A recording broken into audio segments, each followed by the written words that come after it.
Dear students, so today I discuss about different topics under HPS theory part. ನಾನು ಸುಮಾರು 5-6 ವಿಡಿಯೋದಲ್ಲಿ discuss ಮಾಡಿದ್ದೀನಿ. And accounting treatment ಬಂದಾಗ already last ಕ್ಲಾಸಲ್ಲಿ ನಾನು ಲಾಸ್ಟ್ ವಿಡಿಯೋದಲ್ಲಿ ಹೇಳಿದ್ದೀನಿ. ಅಕೌಂಟಿಂಗ್ ಟ್ರಾನ್ಸಾಕ್ಷನ್ಸ್ ಅಂಡರ್ HPS ಅಲ್ಲಿ ಎರಡು ಮೆಥಡ್ ಇದೆ. ಒಂದು in the books of hire purchaser, ಮತ್ತೊಂದು accounting treatment in the books of hire vendor. ಆದರೆ ನಿಮಗೆ ಕೇವಲ ಹೈರ್ ಪರ್ಚೇಸರ್ ಮಾತ್ರ ಅಕೌಂಟಿಂಗ್ ಟ್ರೀಟ್ಮೆಂಟನ್ನು ನಾವು ಮಾಡ್ತೀವಿ. ಅಕೌಂಟಿಂಗ್ ಟ್ರೀಟ್ಮೆಂಟನ್ನು ನಾವು in the books of hire ಪರ್ಚೇಸರಲ್ಲಿ ಮಾಡಬೇಕಾದ್ರೆ 3 ಮೆಥಡ್ ಇದೆ.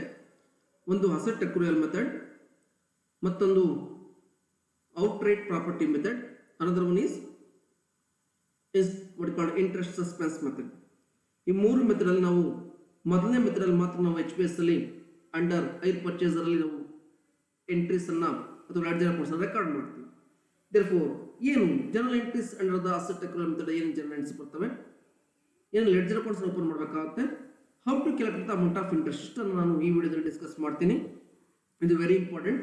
So entries and ledger accounts ಅನ್ನು ನೀವು ನೋಡ್ಕೊಳ್ಳಿ. The following are the general entries are recorded under asset accrual method. ಎಲ್ಲಿ accounting treatment in the books of hire purchaser ಅಲ್ಲಿ under asset accrual method ಅಲ್ಲಿ ಈ ಎಂಟ್ರೀಸ್ ಅನ್ನು ಮಾಡಬೇಕಾಗುತ್ತೆ. ಏನೇನು? ಒಂದು, on taking the delivery of asset or when the asset is purchased, ಅಂದ್ರೆ purchaser asset ಅನ್ನ ಡೆಲಿವರಿ ತಗೊಂಡಾಗ, ಸೆಲ್ಲರ್ ಇಂದ ಡೆಲಿವರಿ ತಗೊಂಡಾಗ ಅಥವಾ ಪರ್ಚೇಸ್ ಮಾಡಿದಾಗ ಎಂಟ್ರಿ ಏನು ಅಂತಂದ್ರೆ there is no entry. Asset purchase ಮಾಡಿದಕ್ಕೆ ಯಾವುದೇ ಎಂಟ್ರಿ ಕೊಡಲ್ಲ ಈ ಮೆಥಡ್ ಅಲ್ಲಿ. ಅದು ಈ ಮೆಥಡ್ ಅಲ್ಲಿ, ಬೇರೆ ಮೆಥಡ್ ಆದ್ರೆ ಕೊಡ್ತೀವಿ, ಆದ್ರೆ ಈ ಮೆಥಡ್ ಅಲ್ಲಿ ಕೊಡೋದಿಲ್ಲ. That is very simple. No entry is recorded. ಒಂದು. ಎರಡನೇ entry, when the down payment is made means hire purchaser asset ಅನ್ನ ಪರ್ಚೇಸ್ ಮಾಡಿದಾಗ ಡೌನ್ ಪೇಮೆಂಟ್ ಕೊಡ್ತಾನೆ according to hire purchase agreement ಅಲ್ಲಿ.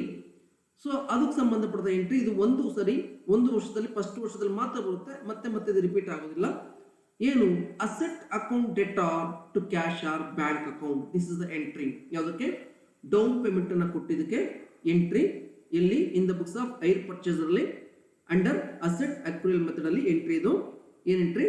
Asset account debtor to cash or bank account. Asset ಅಂದ್ರೆ suppose machinery account ಅಥವಾ motor van account, ಈ ತರ ತಗೊಳ್ತೀವಿ. Asset account debtor to cash or bank account down payment ಕೊಟ್ಟಿದ್ದಕ್ಕೆ.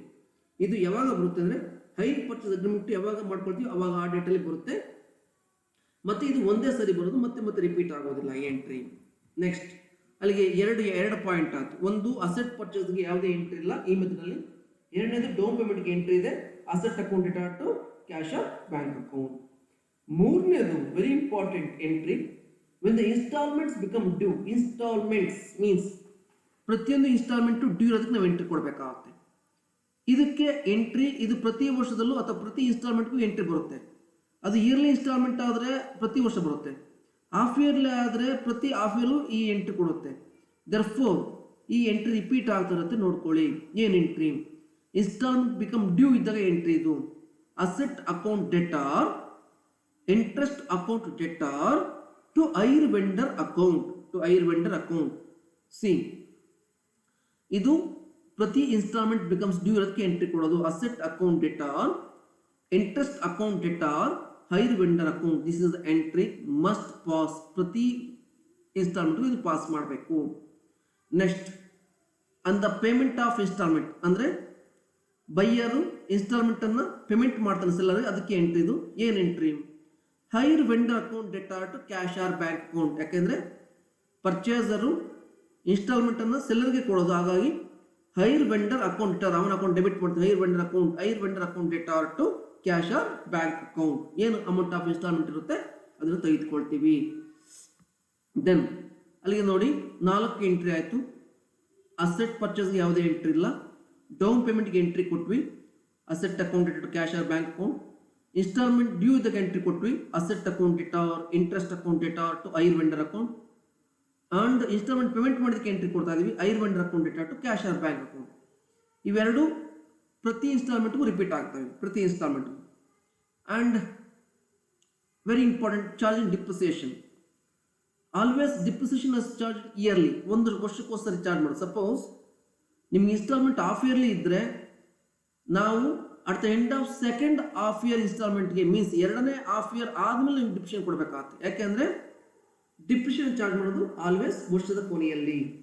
ಹಾಗಾಗಿ ಇದಕ್ಕೆ entry depreciation account debtor to asset account. ಇದು ಪ್ರತಿ ವರ್ಷಕ್ಕೆ ಒಂದು ಎಂಟ್ರಿ ಬರುತ್ತೆ. ಪ್ರತಿ ಆನ್ಯುವಲ್ ಇನ್ಸ್ಟಾಲ್ಮೆಂಟ್ ಆದರೆ ಪ್ರತಿ ಇನ್ಸ್ಟಾಲ್ಮೆಂಟ್ ಬರುತ್ತೆ. ಅದೇ ಹಾಫ್ ಇಯರ್ಲಿ ಇನ್ಸ್ಟಾಲ್ಮೆಂಟ್ ಆದರೆ 2 ಹಾಫ್ ಇಯರ್ಲಿ ಇನ್ಸ್ಟಾಲ್ಮೆಂಟ್ ಒಂದ್ಸರಿ ಬರುತ್ತೆ. Okay, depreciation account debtor to asset account. And last entry 6ನೇ entry and transfer of interest and depreciation P and L account. ಅಂದ್ರೆ ಇಂಟ್ರೆಸ್ಟ್ ಮತ್ತು ಡಿಪ್ರಿಷಿಯೇಷನ್ ಆಸ್ ಎ ಎಕ್ಸ್ಪೆಂಡಿಚರ್ ಅನ್ನು P and L account debit ನಾವು ತೆಗೆದುಕೊಡ್ತೀವಿ. ಇದಕ್ಕೆ entry profit and loss account debtor to interest account to depreciation account. ಇದು entry. Profit and loss account debtor to interest account to depreciation account. ಇದು last entry. ಅಲ್ಲಿಗೆ only 6 entries. ಅದರಲ್ಲಿ ಮೊದಲ entry ಇಲ್ಲ, ಅಲ್ಲಿಗೆ 5 ಎಂಟ್ರಿ. 5ನೇ ಎಂಟ್ರಿಯಲ್ಲಿ ಫಸ್ಟ್ 2ನೇ entry actually ಏನಾಗುತ್ತೆ ಅಂದರೆ 5ನೇ ಎಂಟ್ರಿಯಲ್ಲಿ ಮೊದಲನೇ ಎಂಟ್ರಿ ಓನ್ಲಿ 1 ಟೈಮ್ ಬರುತ್ತೆ ಬಿಗಿನಿಂಗ್ ಅಲ್ಲಿ. ಇನ್ನು 4 ಇವು ಇದಾವಲ್ಲ, ಈ 4 ರಿಪೀಟ್ ಆಗುತ್ತೆ, ಪ್ರತಿ ವರ್ಷ ರಿಪೀಟ್ ಆಗುತ್ತೆ. ಅಲ್ಲಿಗೆ ನಿಮಗೆ ಇನ್ಸ್ಟಾಲ್ಮೆಂಟ್ 4 ಇನ್ಸ್ಟಾಲ್ಮೆಂಟ್ ಕೊಟ್ಟರೆ ಇವು 4 ಸರಿ ಬರುತ್ತೆ ಅಷ್ಟೇ. ಓನ್ಲಿ 6 ಎಂಟ್ರೀಸ್ ಅಷ್ಟೇ. This is general entries in the books of hire purchaser under asset accrual method. ಅದು ಸಂಬಂಧಪಟ್ಟ ಏನು ಲೆಡ್ಜರ್ ಅಕೌಂಟ್ ಓಪನ್ ಮಾಡ್ತೀವಿ ಅಂದರೆ there are 4 ledger accounts are open according to the general entries under asset accrual method. There are 4 ledger accounts which are required to open in the books of hire purchaser ಅಥವಾ hire. One is asset account, means missionary account ತಗೊಳ್ತೀವಿ, ಏನು asset ತಗೊಳ್ತೀವಿ ಅದ್ರ ಮೇಲೆ. 2ನೇದು hire vendor account, 3ನೇದು interest account, 4ನೇದು depreciation account. This is 4 ledger accounts required to open in hire purchase system in the books of hire purchaser under asset accrual method. Asset account, hire vendor account, interest account, depreciation account. Before recording the entries, amount of interest and depreciation will be calculated in 2 separate tables showing the calculations of interest and depreciation. ಅಂದ್ರೆ ನೀವು entries ledger account ಮಾಡೋಕ್ಕೆ ಮುಂಚಿತವಾಗಿ ನೀವು calculation ಮಾಡ್ಕೋಬೇಕು. ಯಾವುದಕ್ಕೆ? Interest ಸಂಬಂಧಪಟ್ಟದ amount of interest ಮತ್ತು depreciation ಸಂಬಂಧಪಟ್ಟ calculation ಮಾಡ್ಕೋಬೇಕು. ಅದು ಇಲ್ಲಿ ಹೇಳಿದಾನೆ, ಅಷ್ಟೇ, ಇನ್ನೇನಿಲ್ಲ. therefore these are the 4 ledger accounts required to open. And next and last point, theory. Calculation of amount of interest means ನಾನು ಆಲ್ರೆಡಿ ಹೇಳಿದೆ, before going to general entries and ledger accounts we required to calculate amount of interest.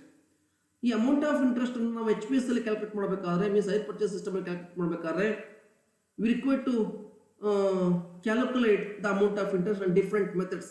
ಅದರಲ್ಲಿ 4 calculations ಇದಾವೆ. ಒಂದು different situation calculate ಮಾಡೋದು. ಒಂದು the rate of interest, cash price and instalments are given. ಇದು first method.